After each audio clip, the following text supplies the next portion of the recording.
Okay, welcome to Authentik Union Podcast. I'm Krzysiek. I'm Chicasta. Sorry for interrupting you there, It's alright, baby. baby. Sorry for interrupting you.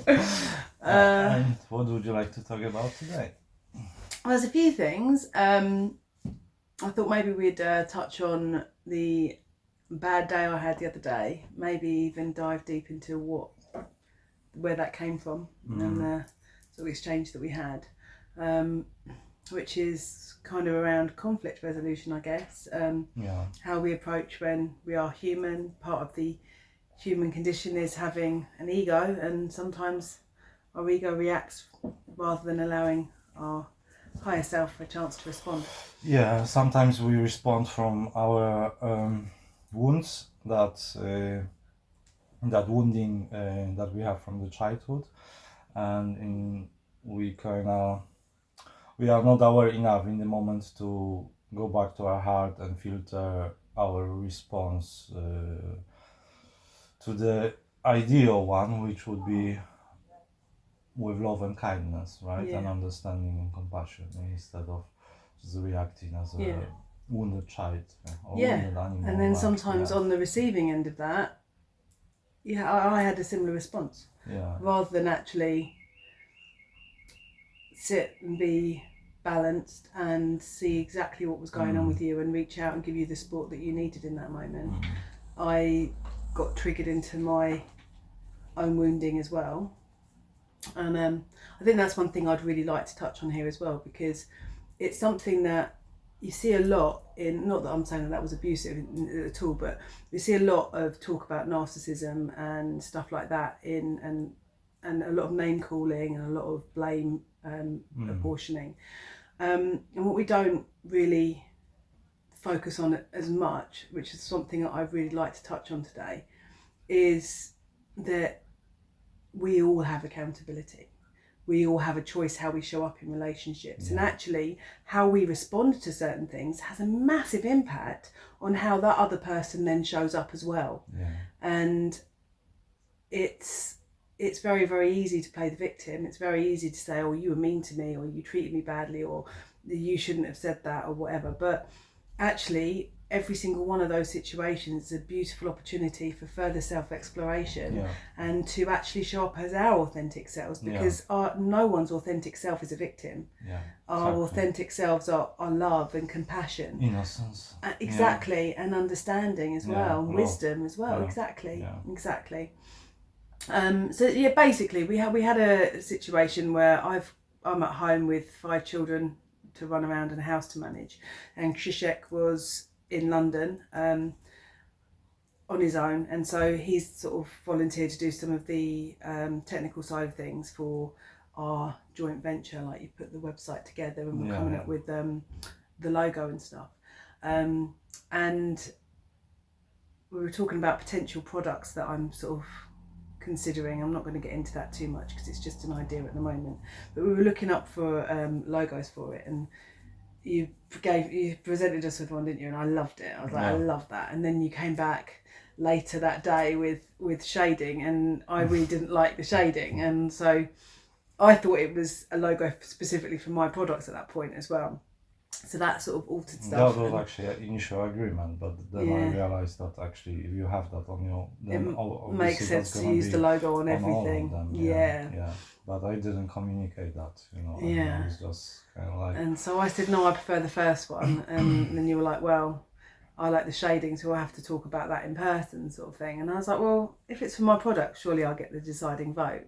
And I was a little bit cheeky in the way that my tone of voice and stuff was a bit like, I don't know. Well, it was I thought I was being playful. Perfect to the moment, and it triggered something in me. It triggered that wound of having to compromise in life. And what I said to you is like, we either do it together and we agree on it together, or we don't do it at all. And I also said that I'm not working for you. That was the bit that got me. I don't work for anybody, including you. And I was that was the bit. That was the bit that triggered me. And and that it triggered me for a lot of different reasons. It triggered me because I didn't expect to ever feel that way with you. It made me feel something that I didn't expect to ever feel from you. And that was like, that then sort of, it unnerved my sense of trust in things. One thing I actually haven't even really gone into with you about as well was that over the last few weeks, there's some people online that have, some conscious friends of mine that have found love, and it's all seemed really beautiful and absolutely perfect. And there's been 3 of these couples that have broken up over the last sort of three or 4 weeks as well. So that, and it sort of triggered this real sort of well, I just felt completely out of trust, and it left me feeling really sort of low. So in that moment, I was consumed by my own trigger as well, and I sort of messaged you back quite tearful, sort of saying that I felt really sad, and I knew that I needed to do some introspection, but I had a really busy day with all the kids around as well, and I didn't know if I was going to get a chance to do the level of introspection I felt that I needed. And that's actually a side note as well to expectations over what we need. But maybe that's one to come back to. But yeah, and I think it was all divine, as these things always are, and it was a beautiful learning curve, and it's given us context for and a subject to discuss today. But I do feel like in that moment there was the conscious side of me was there, and was sort of like saying to me, he's been triggered, like take a breath into it, like ask him what he needs, like, and the triggering one, that wounded little girl in me won out, and I just felt really sad for the whole of that day and then the following day. And that's one thing I wanted to touch on as well with maybe that's something worth getting into a bit later after we've dived a bit deeper into this. What do you reckon? What?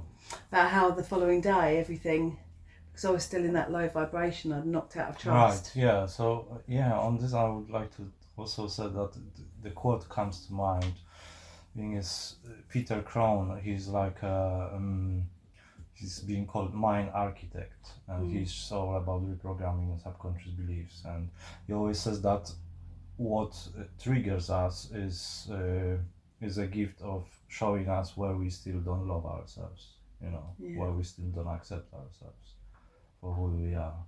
And same for me, same for you. Every trigger is a gift, but in the moment it's like, from human perspective, it's just it sucks, it's painful, and I felt really shitty after I said that, because I even didn't realize the weight of that. It was like one of those moments when I thought I was communicating it in a pretty graceful way, without getting angry or in this energy, but at the same time I afterwards I realized that it came from the wounding, so therefore it couldn't be kind, because it came from the wounding, Absolutely. Yeah. And it was interesting because when I was saying about expectations, throughout that day I kept sort of thinking to myself that I needed a good sort of like hour of self-care, and then at least half an hour to get into real deep meditation and really do some self-exploration, forgetting that actually deep meditation is not by any stretch the only way that we can communicate with our inner selves, and it's not the only way that we can show ourselves love. And even taking a time out for a long hot soak in the tub, or however else we perceive self-care, is not by any stretch the only way of achieving self-care. And I realised throughout the course of my bad day, actually the day that followed, that self-care can just be whilst you're washing up, actually checking in with yourself. Then allow yourself to become a little absent-minded and have a little conversation with yourself while your hands are doing what they need to do, and actually just checking in with. And I didn't actually end up thoroughly meditating to connect with that inner child version of myself that was so desperately scared and anxious and totally out of trust. I found her while I was going about my other business, and was able to tell her that I loved her and that she was okay, and remind her, as I've said to every part of my inner being many times, that she's always got me and I'm not going anywhere. And whilst I do sometimes forget to check in as often as I would like and as often as she deserves, I'm never, ever, ever going to desert her or abandon her, and that she's worthy and that she's loved, and it is very, very, very safe to trust. And reminding myself again that I don't need to worry about what's going to happen with us in the future, because right now I have the absolute love of my life, and I couldn't be happier or more grateful. Yeah, we don't know what's going to happen in the future. We can sense things, and we can trust that it's going to be divinely perfect, And that doesn't mean it's not going to be challenging, because that's not what perfection means, really, in divine sense. It means that everyone gets what they need exactly in the right moment, and so all this triggering is like a game we human beings play, and each of us is equipped with emotions and different set of emotions, and those emotions are being triggered by different circumstances according to the type of wounding we have from the childhood, or even from past lives, from parallel lives, whatever, wherever they come from, doesn't matter really, but they are there, and emotions are very often, and which is my life's work. I'm slowly getting into deeper into my life's work, is actually harnessing the power of emotions, and talking about how emotions are our guidance. I've been touching on this I think in last, or maybe in both of our previous episodes, but it's very important to notice how we feel, and because definitely if there is heaviness in the body, and so there is some kind of trigger through the memories stored not only in the mind but also in the body, that similar mechanism of another person's words or behavior triggers something that is still not let's say karma, it's still not uncovered, not shown, the light hasn't been shown on yet, and those things show us that there is we are either not in alignment, or sometimes it's just that's what we need to feel, to maybe for the purpose of having contrast to the feelings of enthusiasm, joy, and happiness. And sometimes I find when I've been overcome with overwhelming emotion, sometimes seemingly out of nowhere, it's quite often linked to an emotion that I've suppressed and haven't felt in the moment that it was applicable, and it needs to be acknowledged. And sometimes that's all it needs, acknowledgement, and then very often they come because they haven't been given enough attention in the past. Therefore they just keep coming, until we just sit with them and just, okay, I'm feeling this, and like you mentioned in the previous podcast, or maybe we discussed that privately, that it takes like 90 seconds, something like that, 90 seconds for the emotion to go through the body, if you give it attention, and just let yourself feel through it. And but there are but those kind of like, if we suppress those emotions, or we just escape them in some way, then they kind of build up, and that leads to depression, and those states that are prolonged, like long term. That's saying, isn't it, that it's not pain that causes suffering, it's our resistance to it. And our perception to it, because absolutely. we see it, there is that judgment, we see it as bad. Pain is bad. Pain is bad, and it's actually certainly emotional pain. There's a very fine line between emotional pain and love. It's very, very similar vibration, actually, in a lot of instances. That was one of the techniques when I was doing psychotherapy several years ago. That was one of the tools that my psychotherapist suggested, was that all emotional pain is rooted in love. And if you're feeling overwhelmed with that emotional pain in that moment, find the love that it came from and sit there instead. Oh, wow. And that was quite beautiful. Yeah, someone said that something similar to that. When you are in love, or when you feel the vibration of love, that vibration of love contains the vibration of pain and suffering as well. Because as we touched on earlier on, we don't know what's going to happen in the future. So this this love can contain heartbreak as well. Yeah. Because that's a possibility of yeah. But once your heart really experiences maybe not heart, because heart experiences love all the time, but it's the perception we have, right, in the mind. Once the mind actually experiences the true love, this universal love, not only romantic love, but like soul to soul love, then that heartbreak is not as scary as when you actually strive for that, seeking that love. Because when you seek that love, you're actually trying to avoid the heartbreak. Yeah. It becomes almost matter of fact, doesn't it, when you're in that acceptance and trust and true love vibration. And any eventuality that falls under that umbrella is just okay.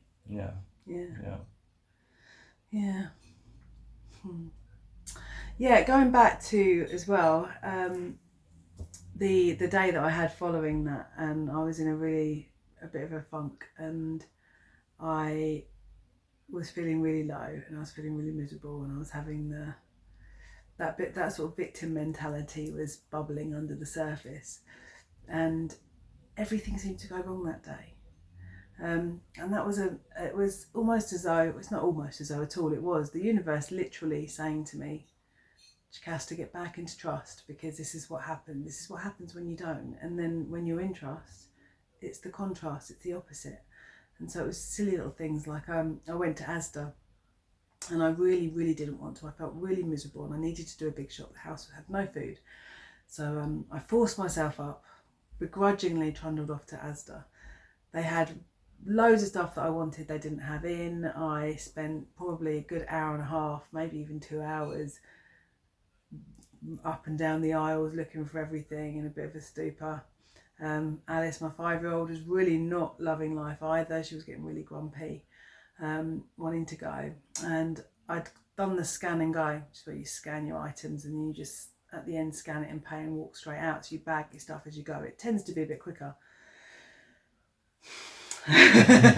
Feeling very very sorry for myself, I go up to my scan and go, scan the handset, and get told that I've been selected for a quality check. This was the 6th time in a row for me, and I honestly, I almost lost it. I got so angry. I had to literally ground myself before speaking to the guy that had come over to do my quality check, because I wanted to scream at him, and it wasn't his fault. Not just any normal ones. Well, they come up you get 5 items. Sometimes you get 15. I had a 45 item quality check. So we stood there for ages. Finally got this thing paid for. Got out feeling really sorry for myself, and got to my car to discover that my daughter had tidied her bedroom from the previous day. There was a broken TV in that bedroom that had been dumped in my car. There were 2 black sacks full of clothes and random other stuff that she wanted me to take to a charity shop or to the dump that she had left in my car, and I had no room for my shopping. And it was just, the day kind of progressed like this. It was just one thing after another, after another, after another.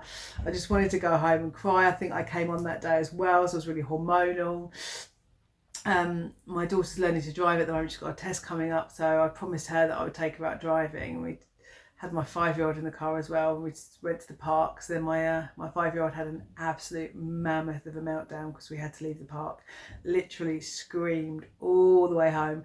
We pulled over into a car park at one point to try and console her, and nothing was doing that. So then we got caught in traffic. Honestly, it was just disaster central pretty much the whole day. Towards the end, I managed to catch that part of myself that was feeling really insecure and really sad and really low. Turned things around, and then the following day everything just felt lighter. everything kind of slotted into place quite nicely, and I'd got back into my vibration of trust. And it was such a tangible and solid affirmation of what we know to be true regarding the vibrations that we reside in and the energies we put out into the world. And it was it's like this each emotion has certain frequency vibration, right? We have that. Even scientists know that how to measure it now. You have certain frequency. You have shame on different frequency than pride or whatever. And if you feel overwhelmed, then that's probably going to be quite low as well, because your whole system is like overloaded, and because of your thinking, you just think that everything is shit, and therefore you bring the same, basically the all outer reality mirrors by your internal landscape, right? And therefore you attract those shitty situations as well, and perhaps it was like maybe you had resistance to actually feel what you were feeling, and therefore you couldn't work through that emotion, and instead of there was an internal dialogue that would be saying, like you said, that it was more like victim mode, so when we have those emotions that are difficult and we are not ready yet to sit with them, then we kind of the mind invents all sorts of stories, and it's that simple, to just feel it, and it's hard to take responsibility for them, because it's like we've been conditioned that when you feel sad, then someone made you sad. In that instance, I made you feel sad, I made you feel miserable, and you know what I mean. And so to the mind is. I would argue that you didn't. You didn't. No, I didn't. But our mind tells us that. That's what I mean. That we are, our minds are conditioned in this way that to blame something outside of ourselves instead of taking responsibility for our feelings. What I did was unkind and was shitty, but what I said to you, because I could feel resonance of that energy afterwards, and it didn't feel nice to sit in that either. You know. But I had to sit in that, and to shift that, because there's no escape from that. Especially when you are on your own, you don't have many distractions, unless you get drunk or something, which I didn't choose. Anyway, so when we avoid those emotions, then like a default mode of the mind comes online and just says that I'm feeling this way because of that, because of him, because of this and that, and therefore those emotions are still not acknowledged, and once you acknowledge once you gave your inner child and that part of you time and attention, even if that was brief, but maybe that's what it needed, just an acknowledgement, and validation, exactly, and that started shifting very quickly afterwards. It is funny, isn't it, that we can sort of coast along and just have these beautiful experiences and be really loved up, but it's the discomfort that gives us the biggest gifts, I think. Because each time when we go through this challenging time and something comes up, some wounding comes up as a reaction and causes stirs other person's emotions as well, and wounding in this case, and in many cases, then each time we go deeper into our intimacy, into honesty, because there is another layer is being cleared, of those woundings, Therefore, next time we have more awareness, basically, and to approach similar situation when it comes, when it happens next time.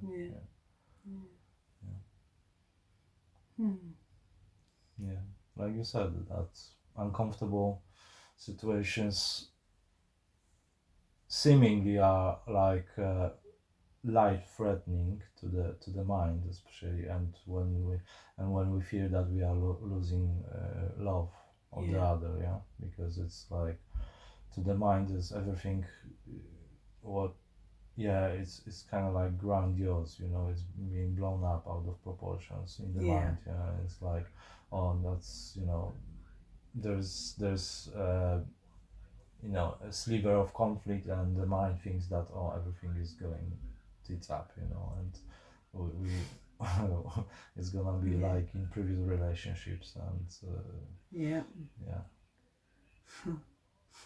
yeah, but yeah, healthy conflict resolution is a It's a beautiful thing, is a isn't it? beautiful thing, yeah. Yeah, and taking accountability, because even that moment when I remember even saying in that moment when I was feeling sad, like saying to you, I know that this is my stuff to deal with. I didn't even, I felt a bit pouty saying it, even at the time, but I did know that it was my stuff. And that is, having that awareness and having somebody that meets you with that awareness as well. Yeah, it's beautiful. Yeah, so that's interesting, yeah, because that seemed to me that you were basically you were on the threshold of you know, between this taking responsibility for how you felt and feeling sorry for yourself on the other side, yeah, and that side that side won, but at the same time you had the awareness of that it was your responsibility, you know, and I know I kind of I remember now how it feels, because it's sometimes something triggers me and I tell you that this is my stuff, and at the same time I feel that energy in me that wants to project push it that out. away, you know, that's I know this is my stuff, but it still feels like just there's maybe I'm not ready yet to fully, you know, just take it and just take full responsibility for that, but that's well, everything is a process, and that's without awareness you would just be sorry for yourself, or you know, maybe still, you know. Absolutely. Yeah. Is there anything else you would like to talk about today? I'm not entirely sure. That might actually be it. Felt like a quick one today. Yeah. Yeah. No, I can't think of anything else. Okay. So we finished for today, Okay. Quick one. We'll record the next one when we have time. Just if anybody's still watching, just apologies for the space between the last podcast and this one. We've both been quite poorly. Yeah. You've still got the remnants of your scarlet fever rash. Yeah. And then Alice was poorly the beginning of this week as well. So yay. We're back. So we may be not very regular when it comes to, like, you know, recording it once a week, or sometimes we may post two a week, sometimes we may do once a fortnight, you know. We'll see how it goes. Anyway, if anybody's got any things they'd like us to discuss, any questions, do feel free to put them in the comments. Yeah, absolutely. Do feel free to like, share and subscribe, and we'll catch you next time. Yeah, and let us know what if you have anything, you know, any moments that how would I say it, any moment that resonated with you and brought you some awareness from what we shared, and share with us your journey with emotions, relationships, triggers, and your self-awareness journey in general. I would love to hear from you. Okay. Ciao for now. Ciao for now. To the next time.